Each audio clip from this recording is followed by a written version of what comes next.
எல்லாருக்கும் வணக்கம். இந்த வீடியோ யாருக்குன்னா, டிஎன்பிஎஸ்சி வந்து புதுசா படிக்க போறேன். இல்ல நான் இப்பதான் வந்து டிஎன்பிஎஸ்சி படிக்க போறேன். எனக்கு வந்து டிஎன்பிஎஸ்சி பத்தி ஐடியா கிடையாது. ஆனா வந்து என்னால முடியுமா? அப்படிங்கிற ஒரு டவுட் இருக்கும்ல. அவங்களுக்காக தான் இந்த வீடியோ. இது வந்து மத்தவங்க சொல்ற மாரி, நீங்க வந்து ஒரு நாளைக்கு 3 மணி நேரம் படிச்சா போதும். 6 மாசம் 3 மணி நேரம் 6 மாசம் படிச்சா போதும். கண்டிப்பா ஜாப் வாங்கிடலாம் அப்படிங்கிறது கிடையாது. டிஎன்பிஎஸ்சில நீங்க உண்மையாவே எந்த அளவுக்கு படிச்சா, உங்களுக்கு வந்து வேலை கிடைக்கும் அப்படிங்கிறது தான் இந்த வீடியோ. ஃபர்ஸ்ட் விஷயம் வந்து இண்டிவிஜுவல் டேலண்ட். ஒருத்தருக்குமே ஒரு டேலண்ட் இருக்கும். ஒருத்தருக்குமே ஒரு கெப்பாசிட்டி இருக்கும். இந்த கெப்பாசிட்டி வந்து எந்தெந்த விஷயம் வந்து நமக்கு டிஎன்பிசி தேவைப்படும்னா, ஃபர்ஸ்ட் விஷயம் வந்து ஃபோக்கஸ். ரெண்டாவது விஷயம் வந்து ஸ்கூல்ல நீங்க எவ்வளவு படிச்சிருக்கீங்க அப்படிங்கிறது தான் வந்து இதுல தேவைப்படும். ஃபர்ஸ்ட் விஷயம் வந்து ஃபோக்கஸ். நான் டிஎன்பிசி படிக்க ஸ்டார்ட் பண்ணும்போது வந்து ஒரு யூடியூப் வீடியோ பார்த்து தான் வந்தேன். ஒரு 6 to 10th வரைக்கும் இருக்கிற புக்ஸ் படிச்சா போதும் நீங்க வந்து குரூப் வேலை ஒரு வேலை வாங்கிடலாம் அப்படிங்கிற மாதிரி இருந்துச்சு. நான் அப்போ ஒரு பிரைவேட் கம்பெனில ஒர்க் பண்ணிட்டு இருந்தேன். அதை பார்க்கும்போது 6 to 10th வரைக்கும் இருக்கிற புக் தானா, அப்ப அதை படிச்சு கண்டிப்பா நம்ம ஒரு கவர்மெண்ட் ஜாப் போயிடலாமே அப்படிங்கிற ஒரு தாட் வந்துச்சு. ஆனா அது அவ்வளவு ஈஸி இல்லை அப்படிங்கிறது உள்ள வந்ததுக்கு தான் புரிஞ்சிச்சு. ஃபர்ஸ்ட் வந்து அந்த ஃபோக்கஸ். ஃபோக்கஸ்ங்கிற விஷயம் எடுத்துக்கோங்க. நான் வந்து 30 நிமிஷத்துக்கு மேல என்னால வந்து ஃபோக்கஸ் பண்ண முடியல நான் வந்தப்போ. இதை நான் இம்ப்ரூவ் பண்றதுக்கு எனக்கு 6 மாசத்துக்கு மேல ஆணுச்சு. இது வந்து ஒருத்தருக்கும் நான் சொன்னது இந்த பாயிண்டே அதுதான். Individual talent. ஒருத்தருக்கும் ஒரு மாதிரி இருக்கும். இப்போ உங்களுக்கு வந்து ஃபோக்கஸ் பண்ற டைம் வந்து எவ்வளவு இருக்கு, நீங்க வந்து ஒரு டைமர் ஆன் பண்ணிட்டு நீங்க படிக்க ஆரம்பிக்கணும். உங்களால எவ்வளவு நேரம் வந்து தொடர்ந்து படிக்க முடியுது அப்படிங்கிறது தான் உங்களோட ஃபோக்கஸ் பாயிண்ட். அந்த ஃபோக்கஸ் பாயிண்ட்டை வந்து கொஞ்சம் கொஞ்சமா இம்ப்ரூவ் பண்ணிட்டே இருக்கணும். 2 ஹவர்ஸ் படிக்கணும். அந்த 2 ஹவர்ஸ் கொஞ்சம் பிரேக் எடுத்துட்டு அடுத்த 2 ஹவர்ஸ் அப்படின்னு சொல்லிட்டு ஒரு நாளைக்கு 8 மணி நேரம் படிக்கிற அளவுக்கு நீங்க கொண்டு வரணும். டிஎன்பிசில இப்போதைக்கு இருக்கிறது படி நீங்க 8 மணி நேரத்துக்கு மேல ஃபோக்கஸ்டா படிச்சாதான் கண்டிப்பா உங்களுக்கு ஜாப் கிடைக்கும். இதுதான் வந்து ஒரு உண்மை.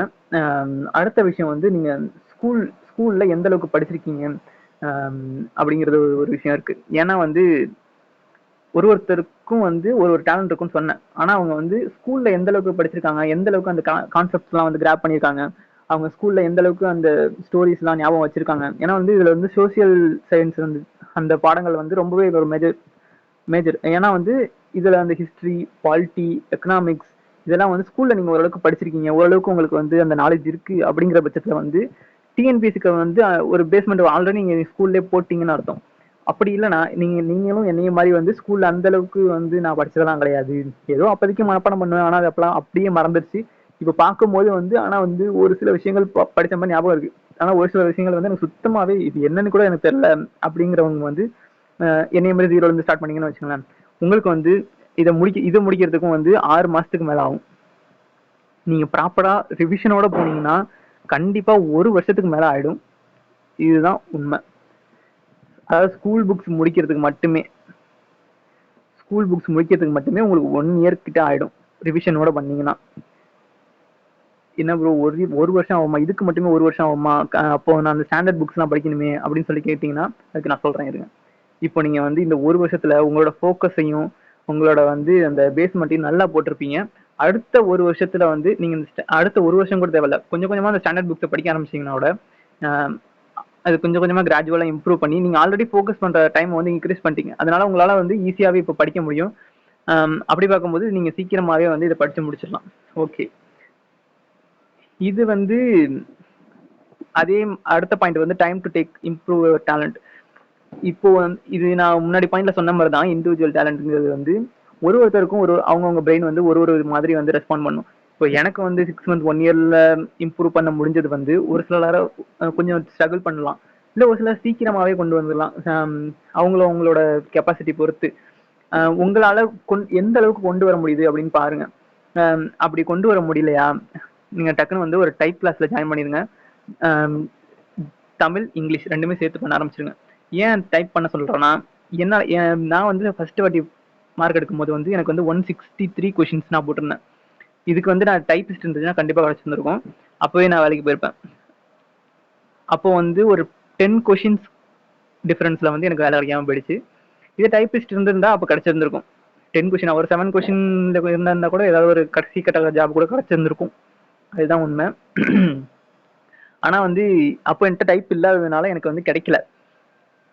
அதனால வந்து நீங்க இப்பதான் ஸ்டார்ட் பண்றீங்க, ஃப்ரெஷரா இருந்தீங்கன்னா டைப் பண்ணிக்கிட்டே வந்து படிங்க. என்னால அந்த அளவுக்குலாம் டைம்லாம் ஃபோக்கஸ் பண்ண முடியல.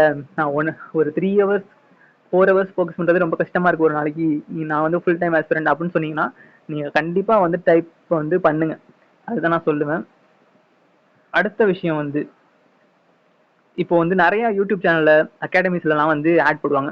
நீங்க வந்து 6 மாசம் படிங்க, 6 மாசம் டெய்லி 3 மணி நேரம் படிச்சாலே போதும், கண்டிப்பா நீங்க பாஸ் பண்ணிடலாம் அப்படின்னு சொல்லிட்டு நிறைய ஆட்ஸ்லாம் வரும்.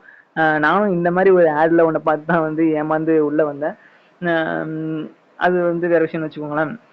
ஆனா வந்து இது வந்து உண்மை கிடையாது. நான் முன்னாடியே சொன்ன மாதிரி தான், இண்டிவிஜுவல் கெப்பாசிட்டி இது வந்து பெரிய ரோல் ப்ளே பண்ணும். என்ன ப்ரோ இண்டிவிஜுவல் கெப்பாசிட்டி அப்படி சொல்லிட்டே இருக்கீங்க, இம்ப்ரூவ் பண்ணவே முடியாதுன்னு நான் சொன்ன மாதிரி தான். ஒருத்தவங்க பிரெயினும் ஒரு மாதிரி ரெஸ்பாண்ட் பண்ணும். நம்ம வந்து படிக்க ஆரம்பிச்சாதான் நமக்கு வந்து அது எந்த மாதிரி ரெஸ்பாண்ட் பண்ணுது அப்படிங்கிறது தெரியும். ஒரு 6 மந்த்ஸ்ல உங்களுக்கு எப்படி ரெஸ்பான்ஸ் இருக்குங்கிறத கண்டுபிடிச்சிடலாம். நீங்க எந்த அளவுக்கு டிசிப்ளின்டா படிக்கிறீங்க, எந்த அளவுக்கு வந்து உங்களோட ஃபோக்கஸ் இம்ப்ரூவ் ஆகுது அப்படிங்கறத வந்து நீங்க ட்ராக் பண்ணிக்கிட்டே இருக்கணும். ட்ராக் பண்ணிட்டே இருந்தீங்கன்னா ஓரளவுக்கு வந்து உங்களால கொண்டு வந்துட முடியும். சரி நமக்கு வந்து இந்த அளவுக்கு படிப்பு வருது, நமக்கு வந்து இந்த அளவுக்கு வந்து ஃபோக்கஸ் பண்ண முடியுது, நம்ம இவ்வளவு நாள்ல வந்து இதை முடிச்சிடலாம் அப்படிங்கிற ஒரு நம்பிக்கை உங்களுக்கே வரும். ஓகே, இந்த அகாடமி சொல்ற இந்த 3 மணி நேரம் கான்செப்ட், 4 மணி நேரம் கான்செப்ட், 6 மாசம், 1 வருஷம் இந்த மாதிரி வந்து கண்டிப்பா ஒர்க் அவுட் ஆகவே ஆகாது. அது மட்டும் ஞாபகம் வச்சுக்கோங்க. நான் சொன்ன மாதிரி ஒருத்தருக்கும் வந்து ஒரு டைம் எடுக்கும். ஒரு சிலருக்கு லேட் ஆகலாம், ஒரு சிலருக்கு சீக்கிரமாவே முடியலாம். நம்ம வந்து பக்கத்துல நம்ம கூட படிக்க வந்தவங்க வந்து சீக்கிரமா ஜாப் வாங்கிட்டு போயிடுவாங்க. நம்மளால வந்து அதை ஃபோக்கஸ் பண்ணி ஞாபகம் வச்சுக்கிறது ரொம்பவே கஷ்டமா இருக்கும். ஓகே, இதுதான் வந்து நான் சொல்ல வந்த முக்கியமான பாயிண்ட்ஸ். முக்கியமா வந்து இந்த அகாடமி சொல்ற அந்த இதுலலாம் வந்து விழுந்துடாதீங்க. உங்களோட ஃபோக்கஸ் பண்ற கெப்பாசிட்டி, அதுக்கப்புறம் நீங்க அதை எப்படி எவ்வளவு ஞாபகம் வச்சுக்கிறீங்க, உங்களோட மெமரி பவர், உங்களுக்கு எந்த அளவுக்கு அண்டர்ஸ்டாண்டிங் கெப்பாசிட்டி இருக்கு, இதெல்லாம் பொறுத்துதான் உங்களுக்கு எவ்வளவு சீக்கிரம் ஜாப் கிடைக்கும் அப்படிங்கறத வந்து முடிவு பண்ண முடியும். உங்களுக்கு வந்து இப்போ நீங்க வந்து இப்பதான் முடிச்சிருக்கீங்கன்னா வந்து நீங்க கண்டிப்பா வந்து டைப் முடிச்சுட்டே வந்து பண்ணுங்க. ஏன்னா நம்மளோட கெப்பாசிட்டி என்னன்னு தெரிஞ்சுக்கிறதுக்கு முன்னாடி வந்து நம்ம ஃபோக்கஸ் இம்ப்ரூவ் பண்ற நேரத்திலேயே வந்து நம்ம டைப்பிங் முடிச்சு வச்சுக்கலாம். ஓகே, இப்போ நான் இவ்வளவு விஷயம் சொல்லிட்டேன். டிஎன்பிசில படிக்கணும்னா முக்கியமான ஒரு விஷயம் வந்து டிசிப்ளின். இந்த டிசிப்ளினை வந்து நீங்க கரெக்டா ஃபாலோ பண்றீங்க அப்படின்னா வந்து கண்டிப்பா உங்களுக்கு வந்து சீக்கிரமா வேலை கிடைக்க போகுதுன்னு அர்த்தம். ஏன்னா வந்து நீங்க டிசிப்ளின்டா வந்து ப்ராக்டிஸ் பண்ணதான் வந்து உங்களோட ஃபோக்கஸ் பண்ற கெப்பாசிட்டி வந்து இன்க்ரீஸ் ஆகிட்டே இருக்கும். இது வந்து எல்லாருக்கும் ஒரு சிலர் வந்து ஆரம்பத்திலேயே வந்து 6 ஹவர்ஸ்க்கு மேல படிக்கலாம். ஆனா வந்து என்னைய மாதிரி வந்து ஒரு ஆவரேஜ் ஸ்டூடெண்ட் வந்து கொஞ்சம் கொஞ்சமா தான் அதை இம்ப்ரூவ் பண்ண முடியும். அந்த மாதிரி தான் நானும் இம்ப்ரூவ் பண்ணி கொண்டு வந்தேன். இப்போதைக்கு என்னால ஒரு 8 to 9 ஹவர்ஸ் படிக்க முடியுதுன்னு வச்சுக்கோங்களேன். அந்த அளவுக்கு நீங்களும் வரணும்னா வந்து கொஞ்சம் அதுக்கான டைம் எடுத்துக்கும். ஆனா வந்து நீங்க டெய்லி ப்ராக்டிஸ் பண்ணணும். நான் ஆனா டிசிப்ளினான ஒரு பர்சன் கிடையாது. அதனாலதான் வந்து எனக்கு இவ்வளவு நாள் வந்து கேப் எடுத்துக்கிச்சு. டிசிப்ளின்னா அது பண்ணிட்டே இருக்கும்போது அதுலயே வந்து கன்சிஸ்டன்சி வந்துடும். நீங்க இப்படி பண்ணிட்டே இருந்தீங்கன்னா ஃபோக்கஸ் டைமும் இன்க்ரீஸ் ஆயிடும். நீங்க இப்படி படிச்சுட்டே இருக்கும்போது ப்ராப்பரான ரிவிஷன் கொடுத்து படிச்சீங்கன்னா கண்டிப்பா வந்து நீங்க கன்ஃபார்மா ஜாப் வாங்குறது யாராலையும் தடுக்க முடியாது. ரிவிஷன் பண்ற மெத்தட்ல வந்து ஒரே ஒரு விஷயம் இருக்கு. என்னன்னா வந்து டெய்லி 1 hour ரிவிஷன் பண்ணணும். நீங்க என்ன ஆனாலும் சரி இந்த ரிவிஷன் பாயிண்ட்டை மட்டும் ஃபாலோ பண்ணுங்க. இந்த டிசிப்ளின் கான்செப்டும் இந்த ரிவிஷன் கான்செப்டும் கண்டிப்பா ஃபாலோ பண்ணுங்க. டிசிப்ளின்டா டெய்லி 8 hours படிச்சே ஆகணும் அப்படிங்கிற ஒரு ரூல் செட் பண்ணிக்கோங்க. அதே மாதிரி ரிவிஷன் வந்து டெய்லி 1 hour நான் பண்ணியே ஆவேன். ஒன் வீக்குக்கு ஒரு டே வந்து நான் வந்து ரிவிஷன் பண்ணுவேன். மந்த்லி ஒன்ஸ் வந்து நான் ஒரு ரிவிஷன் போடுவேன். அப்படிங்கிற மாதிரி வச்சுக்கிட்டீங்கன்னா கண்டிப்பா வந்து உங்களோட அந்த மெமரி கெப்பாசிட்டியும் ஃபோக்கஸ் பண்ற கெப்பாசிட்டியும் வந்து இன்க்ரீஸ் ஆகும். இது வந்து நான் இவ்வளவு நாள் டிஎன்பிசி படிச்சதுல நான் கத்துக்கிட்டது. நான் ஸ்டார்டிங்ல இந்த 2 மிஸ்டேக் பண்ணேன். டிசிப்ளின்டா இருக்க மாட்டேன், ரிவிஷனும் ப்ராப்பரா பண்ண மாட்டேன்.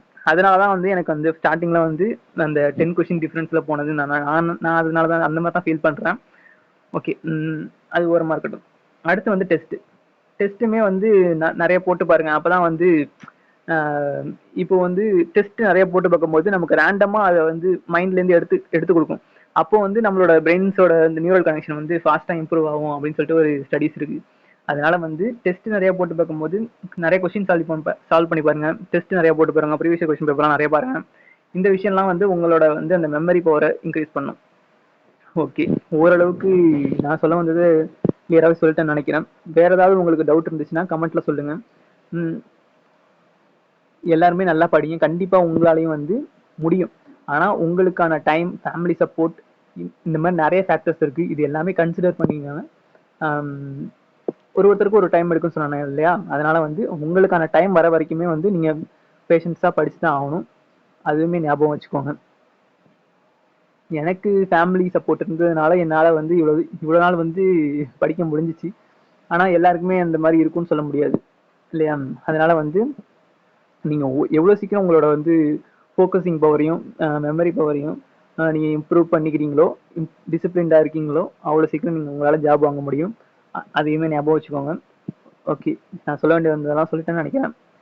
All the best. எல்லாம் நல்லா படிங்க. தேங்க்யூ.